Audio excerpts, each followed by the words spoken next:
What if getting older didn't have to mean slowing down, fading out, or accepting stereotypes about aging we've been fed for decades? What if, instead, it could mean reinvention, vitality, and living with purpose well into your later years? Welcome to the Aging Well podcast, where we explore the science, stories, and strategies behind living a longer, healthier, and more purposeful life. I am your host, Dr. Jeff Armstrong, an exercise physiologist with a passion for making science simple and life better as we age, with my co-host, Corbin Bruton. We welcome back David Cravit, co-author of SuperAging, Get Older Without Getting Old.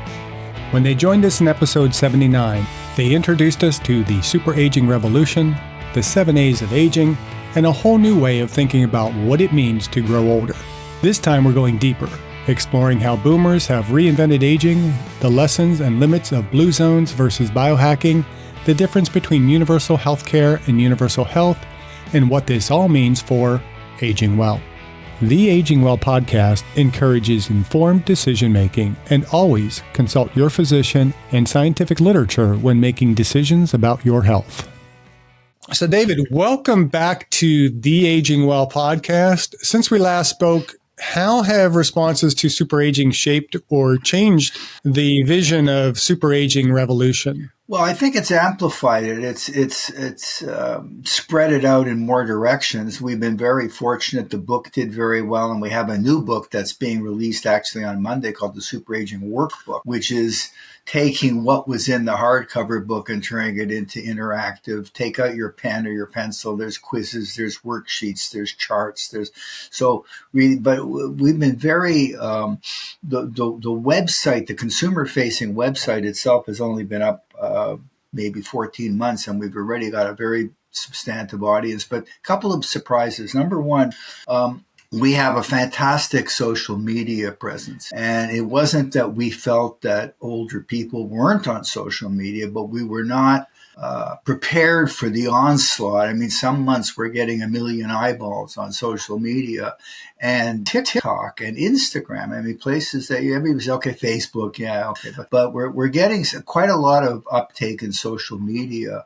So that was one thing that has caused us to amplify our efforts in that regard. And the second thing is that as you know, I mean, you're a professional in this. We're just the humble curators, of expert information, including from people. So, but there's a hunger and for information, and the breadth of topics is expanding. And then the third thing that it hasn't surprised us, but it's delighted us, but I guess a little bit surprising us. In some areas of our topic, what the sciences are doing seems to be nonstop. So what became general rules, for example, nutrition, you should eat this, you shouldn't eat that. What used to a year and a half ago, which was just good solid advice. New study shows here's what's happened at the nano level, at the cellular level if you eat more of this or less of that. The microbiome has emerged as a red hot topic. And I'm not suggesting that we're qualified. We're not scientists. Our audience are all laymen. I mean, they're interested in it. They want to know about it. And if ever we run a story about gut health, and then the fourth thing, I guess, and this speaks right to your specialty, which is in fitness and exercise. The amount of evidence that a little can mean a lot, and our audience wants to know about this a lot. So the consensus is, if I want to get ripped, if I want to be fit, I really got to go to the gym, especially if I want to get ripped, and I can't shortcut my way out of it. But if I'm talking about just longevity, and in particular about reducing inflammation and living longer. Maybe I'm going to live longer and still have a little bit of a gut. Maybe I'm going to live longer and not be able to do 20 push-ups. But little things, and the stories that our audience is attracted to, I'm reporting in on what they're reading for a minute. It's like climb 50 stairs and it's as good as 10,000 steps. New research shows. I mean, these are all studies we're quoting. It's not us. Exercise snacks, very popular topic, very hot. We ran an article on the effects of, this is a study, of reducing the amount of time you're sitting by 30 minutes a day. They did a study, they intervened with people and they interrupted them, and the test group, they intervened all day long to make sure they reduced their total time in the day just by 30 minutes. And a year later, the test group that reduced their seating time had a 2 percentage point drop in blood pressure to the control group. So our audience loves this because it says, hey, I can do that. I can do 2 10-minute exercise snacks a day. I don't know if I can go to the gym with a personal trainer and do all that, but I can walk around the block. And then, I can walk a little faster. There's a new study just this week that if you walk a little faster, mixed in with walking a little slower, that adds 3 years or whatever. I mean, so there's a real thirst for this kind of information, and we're happy to, we're inundated with new stuff all the time. And of course, you're much more qualified, being a PhD and all this to say, well, this study's a little bit spurious, or this, we don't have that expert filter, but the topic itself is, that's why we have the Aging Well podcast. Exactly. And you do cover a lot of it. Well, let me ask you though, do you think that it's got to be good to just get people moving though, right? Even if it's not the ideal exercise yet. Oh, absolutely. It's baby steps, and there's no real ideal exercise. The best exercise that somebody can do is the exercise they're going to do regularly and they're going to enjoy doing it. And ideally it's doing some kind of resistance training and some kind of movement that gets your heart rate up and things like that. But in general, if you're not moving is going to benefit you. Yeah. I get all the time on my phone, I get these ads for this chair yoga. And they promise all these phenomenal results, which I'm like, okay, I'm a little suspect of the results. But if you are really out of shape, moving like that is going to give you at minimum, I think better stretching, even if you're not. The other thing that's interesting is there's a spillover of super aging, and this speaks not so much to fitness but to our audience of people. Don't forget, a 60-year-old has an 85-year-old parent. This is the first time ever that we've had a parent and a child both on Social Security. Just think about that. I mean, it's not uncommon. 65-year-old could have a 90-year-old parent quite easily, 85-year-old parent. So we're seeing now people who are in their late 50s, early 60s, starting to get interested in more elderly, if I can put that in quotes, elderly-oriented topics on behalf of their parents who are still alive and well and have a long runway. And one of the areas, again, in your specialty in fitness and exercise is fall prevention. So there's a lot of interest now in strengthening the core, bone health. I don't want mom to find it. I don't want mom and dad to fall down. And there's an awareness that falling is a killer. I mean, it's one of the most dangerous things that can happen to people. So guys and women, ladies and gentlemen, who are not themselves necessarily worried about it, but are close enough to, they've got parents that they're worried about. And then, of course, that then triggers their own thing. Well, wait a minute, why don't I do this exercise? So sometimes when we run articles, guys, on exercise, we're finding that some of the more specific articles do really well. Exercises for bone health, exercises for hip to strengthen your hip, never mind your overall fitness, just strength. And they like that. The audience likes that. Yeah, you mentioned the 60-year-old and the 80-year-old. I imagine there's a possibility out there that we can have a generation where it's a 60-year-old, 80-year-old, and 100-year-ld. Oh, no, still for sure. Living within a family. Isn't it? It's amazing, and it's, I think, something that I hope becomes the norm. Well, I think it is, but you just said the key word, the norm, and I actually had a conversation about this, and I have a 9-year-old grandson and a new 10-week-old granddaughter, and both of these are, and they're both healthy, thank God, but their generation, I mean, generalizing, I mean, they're looking at 125, no problem, maybe a lot more, if you believe some of the futurists. Well, if even 125 becomes ho-hum, by the time they're, I'll be long gone, by the time they're in that, then that will be the norm. So 90 won't be the new 70. That'll be 90. At 90, you're still working, you're still active, you're planning the next move of you got 30 years to go. And that's just going to be, and what's happening now is the super agers and the podcasters such as yourself that's covering this whole phenomenon. We're like the pioneers. We're going out ahead with the machetes carving the trail, through the jungle of what will be the norm. It will be routine. Mm-hmm. And that's what's so exciting. I mean, we're kind of feeling our way toward, and it'll have some downsides, I think, particularly in terms of money and social policy. But in terms of the body's ability to live longer, the super agers expect it. They expect that that's their, any one of us can get hit by a bolt of lightning, fair enough. But the super ager mindset is, at 65, I can aspire to 100 if I can only get my hands on the right information. So where do I find? That's what we're trying to do. That's what you're trying to do. And there's a glut of information, but there's a tremendous interest in that information. And I think the people who are maybe struggling to catch up is maybe primary care medicine. I mean, some of the conventional medicine is, they're still back in the transaction mode. I'm not talking about surgery or, stuff that you don't want to mess with, but the frontline people.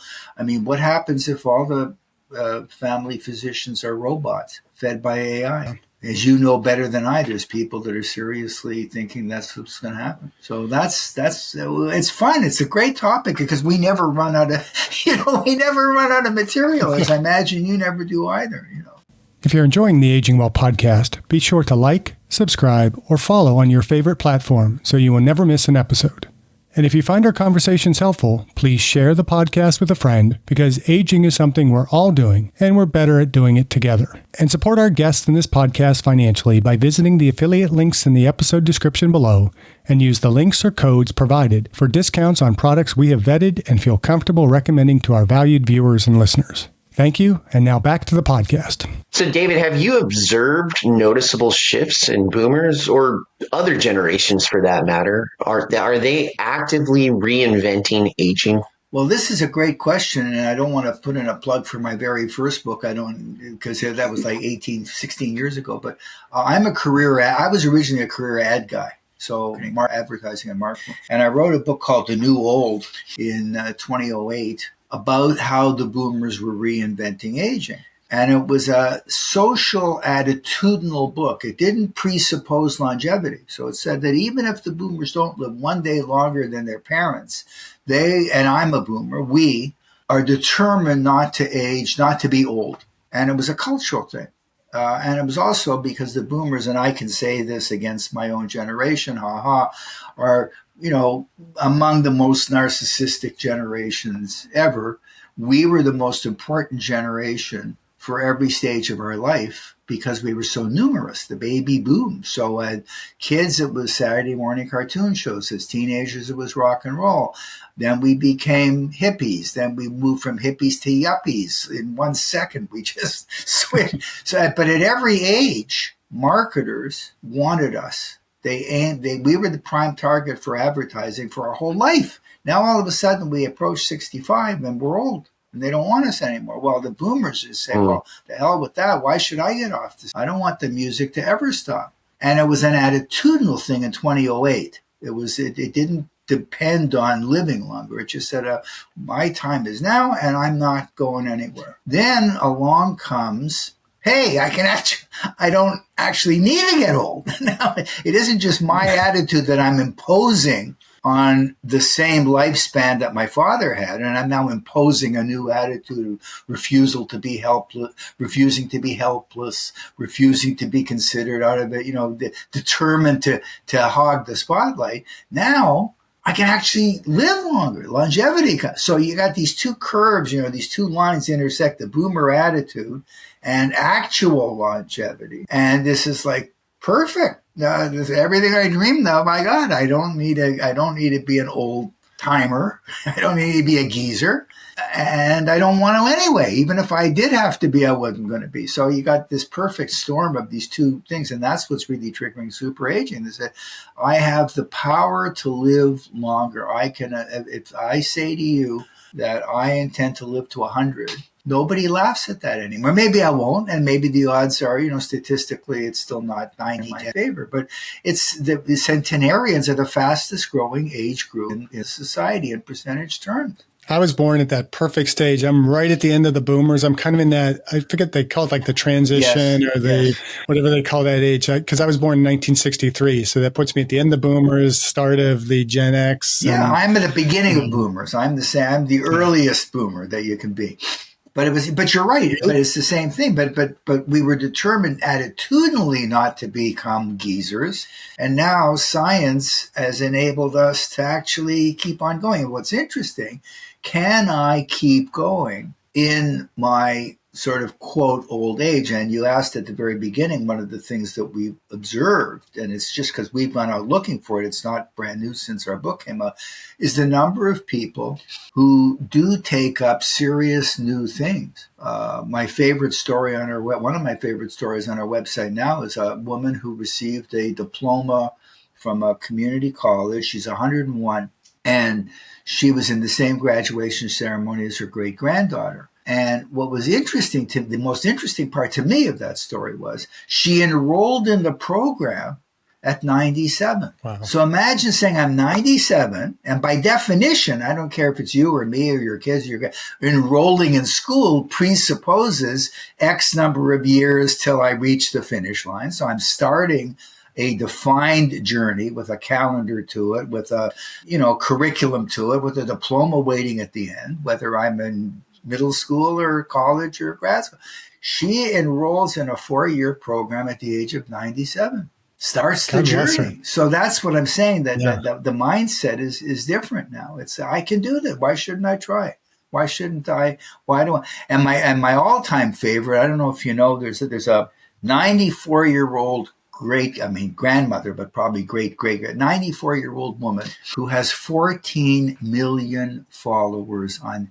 Now, where would we have ever imagined that even 5 years ago? I think my daughter watches her. Yeah, Granny Groniak. Yeah. And she's hilarious. And obviously she didn't do it. I mean, there was no, when she was 65 at the age of retirement, or even 75, or even 85, TikTok didn't exist. So this is clearly something she's adopted well into her, certainly late 80s, maybe early 90s. Hey, I'm going to give it a shot. All I need is a smartphone. So yeah, the question for me isn't, will I age well? It's how will I age well? Right. Well, I think that's a question for most. Well, it is a question for most, but I think that the starting point is, and again, this has been proven scientifically, if you have an attitude, positive attitude, optimism, having a purpose, is the first of our 7 A's of SuperAging, because that overhangs everything. So if you start out saying it's possible, it may not happen, but it's possible. I believe that I have the potential to do this. That drives everything, because it means you're now going to start looking for solutions, and you're going to start leaving yourself open to possibilities. And that's the key. And then you're right. How can I do it? But I've got to start out by saying it's possible for me to do it. It's there for me to do it. And again, what blows my mind, and you would be much more familiar with this as a scientist, but the degree to which they've actually been able to trace optimism down to the cellular level. The people who are optimistic, they've done studies and said, well, they have less inflammation, they live longer, they live 4 years, 8 years. They would pick your study that people have a positive attitude, and they've actually said that the positive attitude triggers. This is a layman talking here, so you'll have to forgive me if a positive attitude triggers hormonal things that reduce inflammation, reduce stress, and inflammation is the root cause of so many age-related diseases. Yeah, if I remember the study correctly, I think the study quantified that optimism adds 7 years, I believe it is, to your life. And then the big question, you said, how can I do it? So naturally, we looked at that, and it's in our workbook too. So can you teach yourself to be optimistic? Is it another form? It's an intriguing question for me. Is it another version of fitness? I can teach myself, I can train myself to be more physically fit, and it's a guaranteed thing. If I do strength training, if I walk, if I can bring down my heart rate, I can increase my aerobic uptake, I can increase it's as sure as it's a guarantee if I keep doing it. can the same thing happen mentally? And it turns out that it's been studied, and there's actually methodology around training yourself, even if your instincts aren't naturally up. I'm a gloomy Gus. All my life I've been, the glass is half empty. No, you can actually train yourself to be more optimistic. Maybe not a Pollyanna, but more optimistic. It can be done. And that's another thing of how our audience wants to know, okay, how do I go about, what do I do? And it's there. No more is the grumpy old man saying, get off my lawn, exactly. right? Yeah, exactly. And part of that optimism, and this is how it all ties together, this is how all the pieces fit together, is having a purpose. And having a purpose presupposes some degree of fitness and energy level and health in order to achieve that purpose. But again, the research shows that people that have a reason to get out of bed in the morning, doesn't need to be to make money, although that's a whole other topic, but I have something I want to do. I have a project in mind. And sometimes we've even run articles on this, that just somebody decides, I'm going to learn a new language. I'm going to study Spanish for brain health. And that's a big thing, our big topic of superagers. How do I ward off dementia? Eventually they'll solve it medically. But right now, we know that if you give your brain exercises to do, especially if it's unfamiliar stuff, it wards off cognitive decline. So that's another purpose. And now I take that purpose, I want to fight off cognitive decline, and I turn it into a project. I'm going to learn Spanish. And again, I keep citing research because we're just the curators. They've done studies where the degree of mastery of the new language is irrelevant. They did one study where after they took before and after measurements of brain health, and after 13 weeks of studying Spanish, the test group that was studying had improved cognitive function compared to the control group that wasn't studying Spanish. But the test group that was studying Spanish weren't that good at Spanish. It wasn't that they had mastered Spanish in 13 weeks. They were mediocre. They were beginners. They made mistakes. But the exercise of the brain in coping with something unfamiliar, they had a higher cognitive score. Well, if you're going to take up Spanish, that in itself is a project. That's a purpose. That's not the work of the next 10 minutes. That's every day I'm going to do, it's having a plan. So you mentioned the first of the 7 A's. Can you kind of walk us back through the 7 A's again and share any new exampes or insights? Sure. Let me just reach for the book. So I'm going to be. I got it right here, okay. But I don't think it'll help you. no. But I still have to reach. So it's just give me one sec. No problem. He is right about getting out of bed. Some studies show that. I want to talk about how we couched it a little bit, so it isn't just. But the first one, of course, was attitude, because attitude, we see attitude as the kind of umbrella. It overhangs everything, and it stops you in your tracks if you don't have it.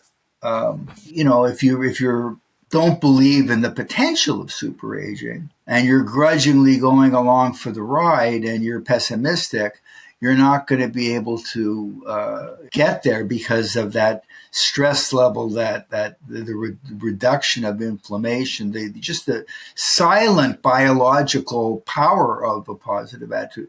The second one was awareness, and awareness means knowledge. So what we're saying to our audience is, look, there's so much information.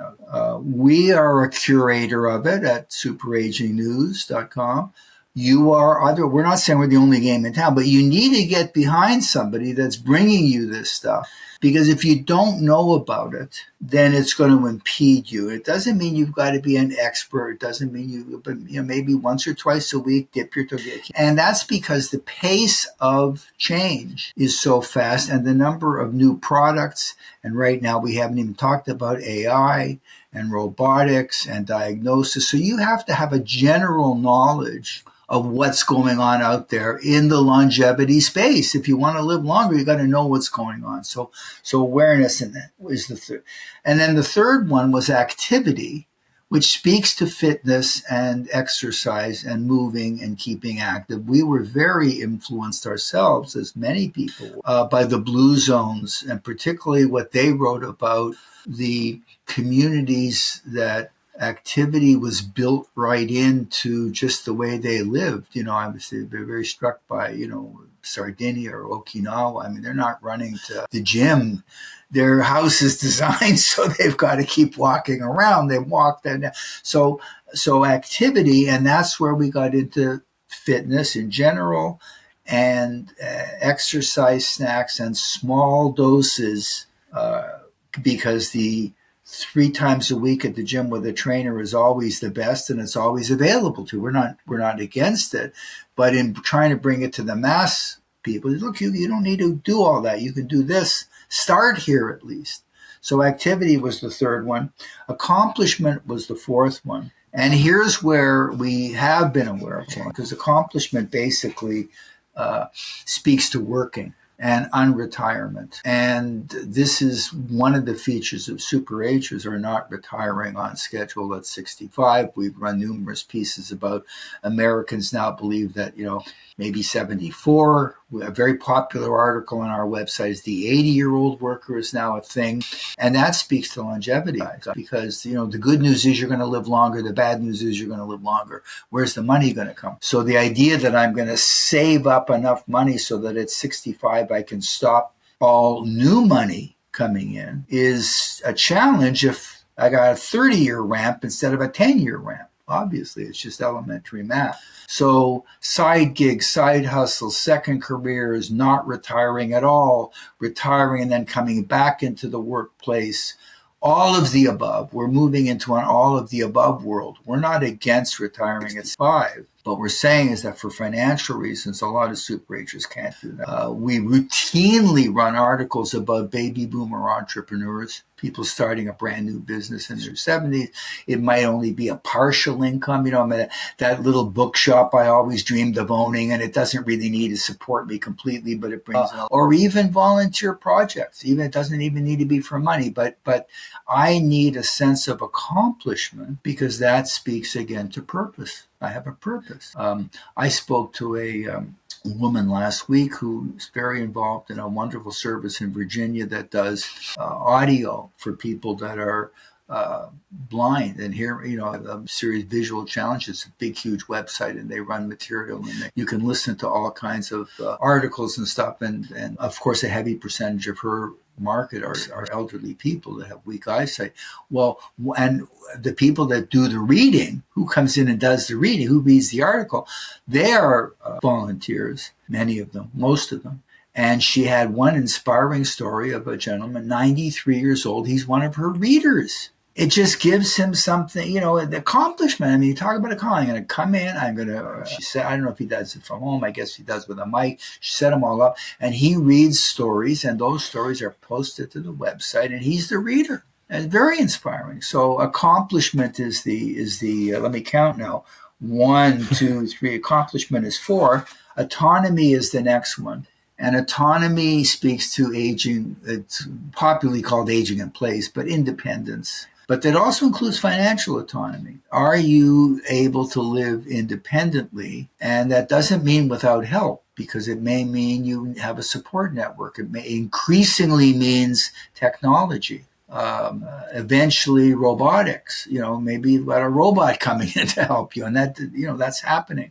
So and then financial autonomy, and that speaks again back to accomplishment. Where's the money going to come? But we've run stories that would have been unthinkable 5 years ago. We ran a story called "Is It Time to Fire Your Financial Advisor?" There was a companion piece to "Is It Time to Fire Your Doctor?" meaning your primary care doctor. So in autonomy, last year, JP Morgan Asset Management told all its financial advisors to assume that every 65-year-old client was going to live to 100. Now, they won't, but just make that your assumption, because so the plan has to include where's there going to be enough money. And increasingly, the financial plan has to take into account autonomy. So maybe you need more money because you need to put a ramp in your house, or you need to install sensors, smart floors, all the new technology to help you live independently in your home. Where's that money going to come? Back. Oh, now I'm sitting with my financial planner And that's suddenly on the list, and it wasn't on the list 10 years ago. So it isn't just, here's a decent return for the last 10 years of your life, you're 65, and after that, you're going to be gone. It's, wait a minute, I'm looking ahead now with a 65-year-old saying, okay, right now you're okay, but 10 years from now, if you stay in this address, you're going to need a ramp here, you're going to need wider doors here, maybe for a wheelchair, you're going to need a budget for a robot, you're going to need, etc. And that's all coming because the market's flooding technology to help you live in place. Can you afford that technology? So all the pieces fit together. The second last one was attachment. And here again, we've seen new stuff, which means not being lonely and isolated. And we know, and again, this speaks to medicine. I mean, you would know that social isolation increases stress equals increased inflammation equals increased ill health. People who are lonely and isolated are in poor health compared to people who aren't. So what do you do for that social network if that you need it? And increasingly, if you've got one already, good for you. That's family. But the internet and technology is playing a tremendous role. And guys and women, grandparents are playing video games with their grandkids at the other end of the continent. Every day, they're joining online groups. There are now companies that are offering virtual companion avatars and keep you in the game, to keep you connected. So that's the sixth one. And the last one was avoidance bracket of certain undesirable things. So what are like the negatives? And the two big ones there for us were frauds and scams and ageism. And so we wrote about, periodically write about that, how to fight off ageism and how to be alert to the latest frauds and scams. We're running out of control, again, helped by AI. So and in each case, we've seen, I would say, as a general observation, technology is driving a lot of this. There's better technology to deal with it. However, that technology costs money. Ergo, where is the money going to come from? Ergo, back to accomplishment, back to autonomy. So the continuum is there. The pieces all fit together. So which A has prompted the strongest reaction for readers? Well, I think it's all over the place. I think all of them. But I think that the ones that are guaranteed to get attention, we don't necessarily write each article under one of the A. We don't necessarily force an A into each article, but the magic ones that they all like, anything to do with technology is a winner. They're very interested. Remember, we're dealing with a subset of people here, I want to be careful, who are already predisposed to want to be looking for this. So, for example, when we send out our newsletter, we have a newsletter that goes out 3 times a week. The email that promotes the newsletter is getting, we're getting an open rate in the 40%, and the industry is getting 20%.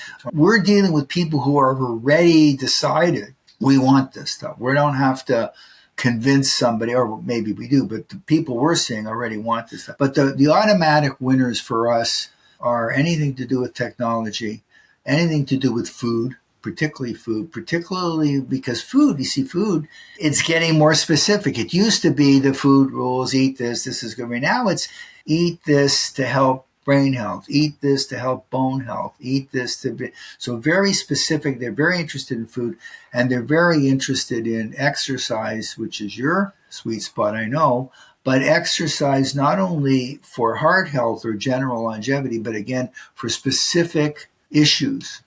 Very interested in fall prevention, very interested in bone health, but I would say all of them do well.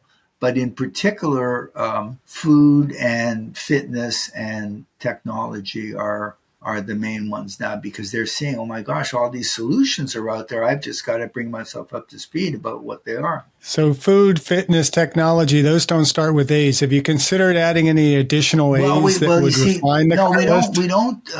It's funny the way you put it. You're right.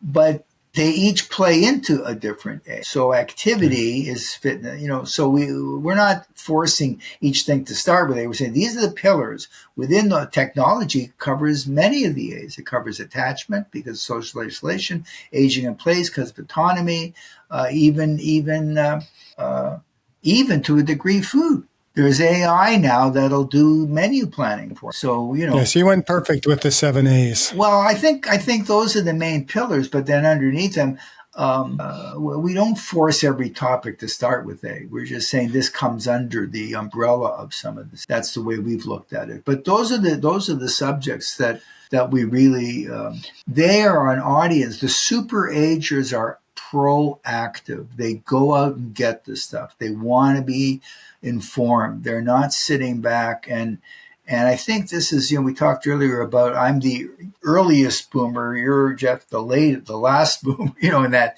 20-year span. But in my father's generation, which would be your grandfather's generation, when you think about health, they were passive. They got sick, they went to the doctor. The doctor was God. The doctor treated them. They got better. They didn't go to the doctor again till the next time they got sick. It was a very transient. I'm not saying they deliberately tried to be unhealthy or they didn't. They were generally, health was dispensed from God, and it was transactional. Now all of a sudden there's wellness, there's prevention, there's science, and the doctor, particularly the family care, the first provider, the first primary care guy, not so much the surgeon. The superagers look at that as he's just another supplier, and he may know what he's talking about, and he may not. And I'm completely comfortable in looking for other information. I'm not saying that's all good. I mean, I gave a speech to a convention of doctors, and they complained to me that their biggest competitor was Dr. Google. I was going to bring up Dr. Google. Dr. Google, because, I got an ignorant layman going online and looking up something. And so I'm not saying I'm describing the behavior of the audience here. I'm not advocating that but the number of times people and doctors are telling me all the time, he comes into my office and he's waving a Google thing. Well, what about this? What about this? But we're all that, we can laugh at that. But what's happening is, and it is a trend that we've noticed that is different from the superagers, the consumerization of healthcare, particularly primary care, where I'm in charge of my own health. I'm not going to supplant the doctor. I couldn't if I wanted to, because I can't write prescriptions for myself. But I have every right to go looking for answers. I have every right to demand a certain level of service. I'm not happy that the average visit to a primary care physician is in and out in under 15 minutes, which is true. I want more time. I want more attention, and I'll go and get it. Or I'll look for it. At least I'll look for it. I'm not necessarily treating the frontline doctor as God. And the medical profession is completely aware of this.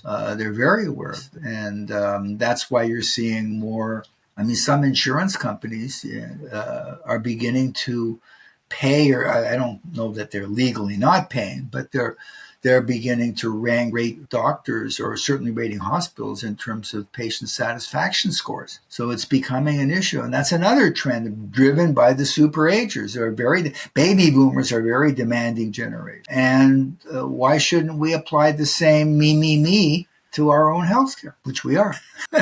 Well, it sounds like it goes back to the autonomy on that one. Yes. So yeah, I want to be the captain of the ship, and it's perfectly fair for a professional, particularly a specialist, to come on and say, "Well, that's great, but you don't know enough about navigation, and you haven't got enough experience steering through storms." And I went to med school, but if you look at the number of doctors, if you look, and remember, we're not the originators of any of this content. We always get it from a third party that's reputable. There's numerous articles, about how skimpy the nutritional training is in med school, for example. The doctors are coming out of med school knowing squat about nutrition, really, one quick course. And so there's gaps in that learning. And then there's AI that can step in, again, the primary level. And so it's a bit of a turmoil now. And you do have the superagers are a very demanding group, for better or worse. And there are negative downsides, because they're certainly not trained, and they're not necessarily qualified, but they want it. They want it, and they're going to go looking for it. So, David, let's switch gears a little bit. In light of growing biohacking trends, how do lifestyle practices of blue zone communities hold up or fall short in modern longevity conversations? It's a great question, and biohacking is still a term that needs to be explained in an article. Not everybody knows what it is. We just ran an article 2 weeks ago on the latest in biohack. I think that the part about the blue zones that's attractive is the degree to which they incorporate longevity boosting diets and practices into their everyday life. And I think that is holding up well, and people want to hear more about it. In other words, I'm not consciously changing my entire way of life in order to live longer, but I'm building into my everyday life. Because remember, the blue zones originated 7, 8, 10 years ago. But hey, wait a minute, how come these communities have more centenarians? That was the original impetus of how come in Loma Linda and Sardinia have more 100-year-olds than anybody? What are they doing?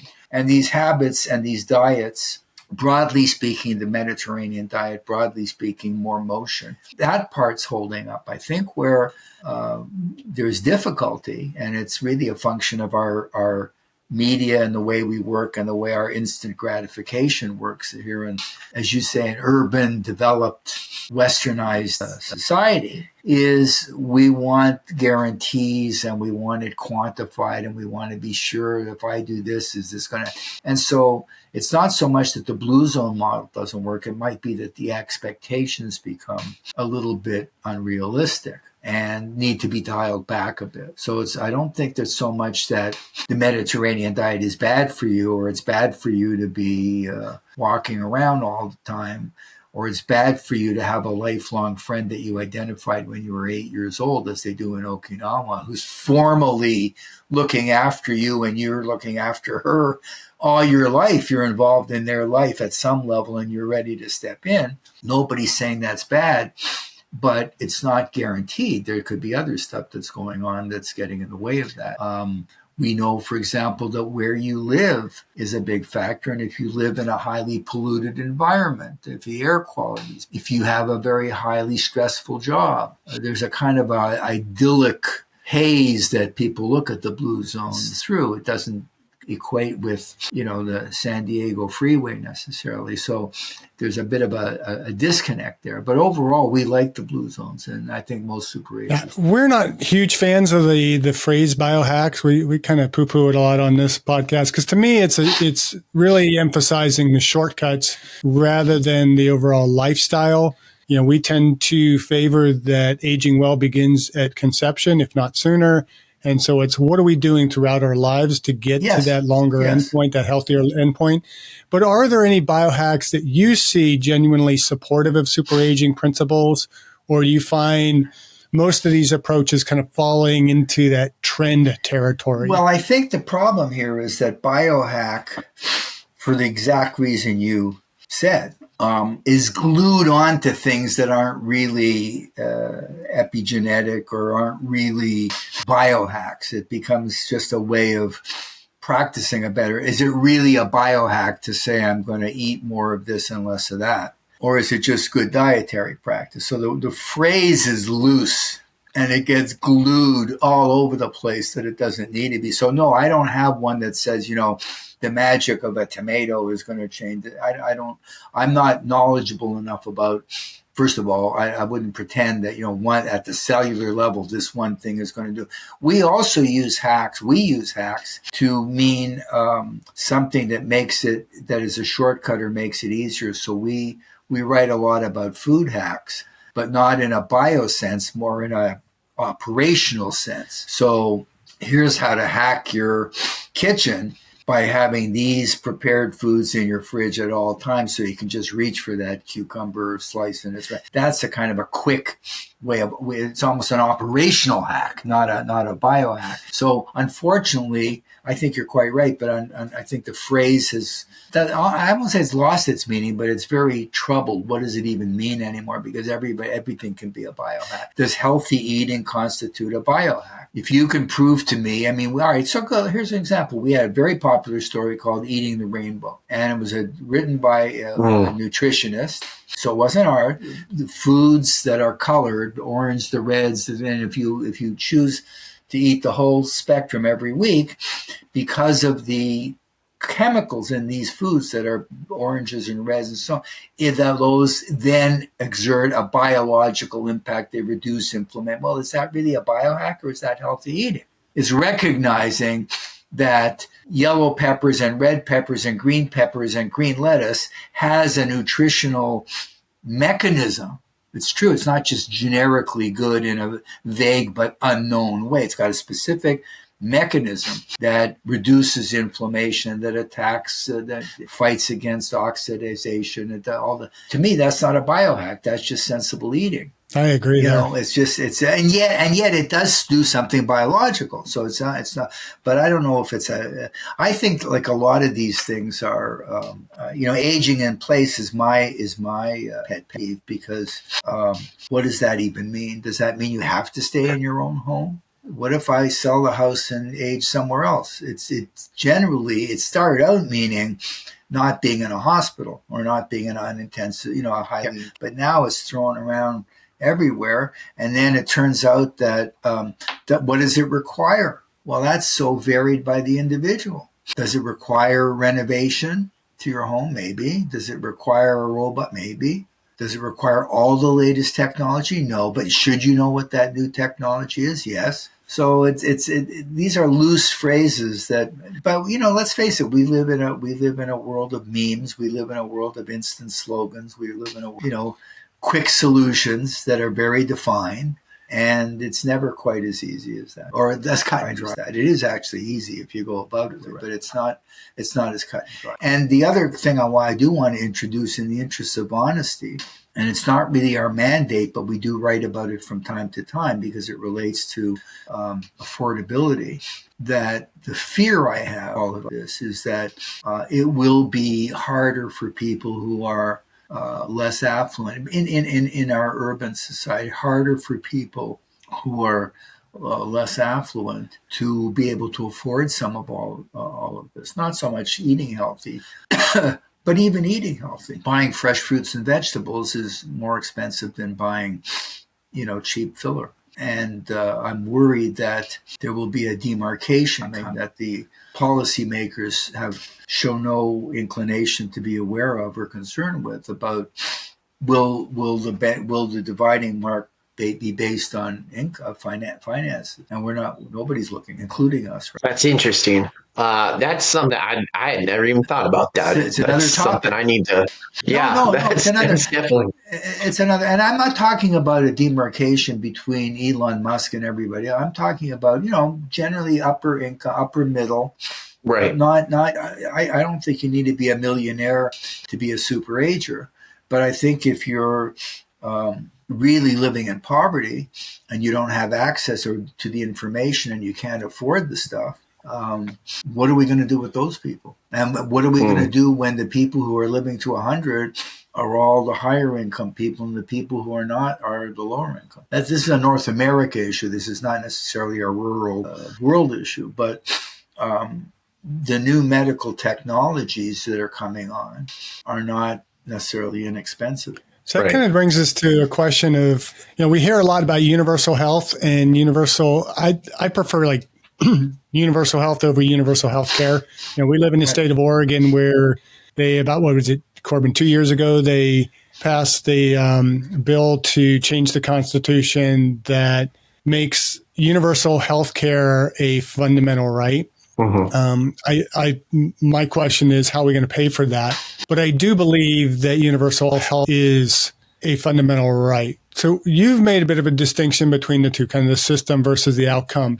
Can you unpack that difference a little bit further for us? Well, it's a very tough topic because, how are you going to pay? And is the right, any right, achievable? If you can't implement that right, is it really a right? So if you have the right to free speech, or if you have the right as a citizen to vote, the incremental cost to the government of enabling that right is incidental. The government clearly has the power to enable each citizen to vote or to, I'm not debating the policies around that, what age, but healthcare as a right sounds good, but what does it even mean? Is it they're going to take that away from you? They're going to, and it does have a cost. And if the cost can't be borne, what do you got? And I'm a good example of this because I'm a dual citizen of Canada and the United States. And this is highly anecdotal. But Canada has universal single payer healthcare. Everybody has the right to healthcare. The system is circling the drain. And the right to universal healthcare in Canada is the right to be on a waiting list. Bluntly speaking, you can't get healthcare. Yeah, when you get it, it's great. So if I take a Canadian MD, let's say primary care MD, and stack them up against an American MD, the training is as good. The technology, once I get into the hospital, is as good. Canada is very modern. I came from Toronto, a big city. It's got the latest and greatest. There's no, you're not retreating by 1 inch. Good luck getting it. I moved to, I live in Charleston, South Carolina, and instantly, so I had to get a new doctor. And being over the age of 65, I could get Medicare A and B. I could get supplemental insurance I'm covered from A to Z. And the difference in the two systems is breathtaking. The American system, now admittedly, I've got insurance, so I don't want to sound cocky here, much more aggressive, much more prompt. They jump on any issue, stuff that the Canadian doctors were willing to let go. We'll keep an eye on it. No, we got to deal with this right now. And I've had a couple of, not life-threatening, but health-undermining issues that the doctors here were much more alert to and aggressive to. I can get an MRI here inside of a week, and in Toronto, your pet can get an MRI faster than you can. In Toronto, in a big city like Toronto, you can wait 3 months. You can wait 1 year for hip surgery, okay? And how many other health complications can occur if you don't get the hip surgery? Universal health care, but they can't manage it. Now, one of the other problems, and here I get into politics or political philosophy, and I don't want to because it's not our left wing, right wing. The idea of a little bit of competition and the need to satisfy the patient and the need to be at least somewhat responsive is, again, night and day. In Canada, you're lucky to get treated. We don't need to ask you whether it was good or whether you liked it or whether you were happy. Here, I can't. I had a procedure done as an outpatient, a routine little thing in the hospital, but nothing serious. And I had a 5-page satisfaction survey like in my mail 2 days later. I mean, it was like insane. Now you could say, okay, you could be cynical about that. Oh, they're just trying to look good. But they have an apartment over there that somebody's watching that. And in Canada, it was like, you should be glad that we took care of you at all. So, and is that bad management? Is that the philosophy of universal health? I'm not saying that, but I am a skeptic about nice sounding things that are not capable of being implemented. I'm more of a, let me see how you execute. And healthcare it's coming here, folks. It's coming here. There's a dramatic shortage of geriatricians here, just as the senior population, the older population is exploding. The number of geriatricians in the United States is shrinking. Nurse practitioners are increasingly going to be the norm. Care is more expensive. We still have a system based on treatment of acute conditions rather than wellness and prevention. And, I know you're a big advocate for, wellness, the overall, you said it starts at birth, but how many people are looking at longevity at birth? How many people are saying, if you do this when you're 10 years old, this is going to hurt you 40 years from now? And more cold-bloodedly, that's going to cost us billions of dollars 40 years. So we got to tax somebody to pay for that. All these pieces are still lying in separate parts of the table. The jigsaw puzzle hasn't been put together yet. Maybe we can all help in that direction. So with that realization, what are the most surprising ways boomers today are redefining aging compared to previous generations? Well, I think the most surprising way is that they now have the tool. They always didn't want to be old geezers. So they always culturally, attitudinally didn't want to be old. And ageism is one of those avoidance things and there's still that kind of granny speak. We had an article about it, that kind of condescending, oh, that's so cute. Isn't she? That she's 90 years old and she's cute suddenly. She's reverting. So there's that ages, and boomers hated that all the way along, even when we couldn't live in. Well, now we have the tools to live long. So they're redefining aging as saying, the norms that attach themselves to the period of life from age 65 to age 100 are out the window. I think that's the biggest surprise. I can do things, I can aspire to things, I can plan for things, I can accomplish things that didn't used to be attached to people of that. I can do them. I'm going to do them. I intend to do them. And maybe I can push 100 to 110, and eventually it'll be much longer. So I think that's the most surprising thing. I don't want to be helpless and an old geezer. And what do you know? I don't have to be. I can do things at these ages. But in order for that to come true, I need the 7A's. I need your fitness advice. I need to do certain things to accomplish that. It's just not going to fall into my lap, but it's there for me. It's there for the taking if I get after it. And I think that's the biggest change, the proactivity. I can be in charge of a very fulfilling life in 4 decades, 60s, 70s, 80s, 90s, and 5 decades. I can make those decades rich and promising and fulfilling, and they used to be empty. They used to be defensive. I was on my way out. I was dribbling out the last 10, 12 years of my life, God willing, without any pain. But hey, what am I going to plan for something new? I'm not going to be around long enough. Now they're saying that's out the window. I can aspire to make those decades tremendous, or in the words of our book, if I may, I can get older without getting old. Speaking of, what are you doing personally to age well? I'm doing all of the above. I've created a business. We've come out with a new book. We have a thriving online business, and I am learning. The biggest thing this has done for me, I'm learning from what we're writing, because I never heard of exercise snacks before on my own. I never heard of all these benefits, the food. I never heard of all these techniques that are available, and we're trying to put as many of them into practice. I've always been kind of an optimistic guy by nature, so I didn't need to train myself in that. But it's astonishing how little things can mean a lot, and I'm trying to adopt everything I'm writing about. But the big thing is I've not retired, and I have no intention of retiring. And I consider myself, I joke about it, my chronological age, I dated myself already by saying I'm the earliest boomer. So my chronological age is 80, and my mental age is 40. It literally is David, 40. David, what's a small, completely doable change that listeners can embrace right now to move towards super aging? Write down your plan. Write down a goal that you want to accomplish within the next 10 years, because it forces you to say 10 years or 20 years. Be radical. I don't want to say eat celery, but I go back to attitude.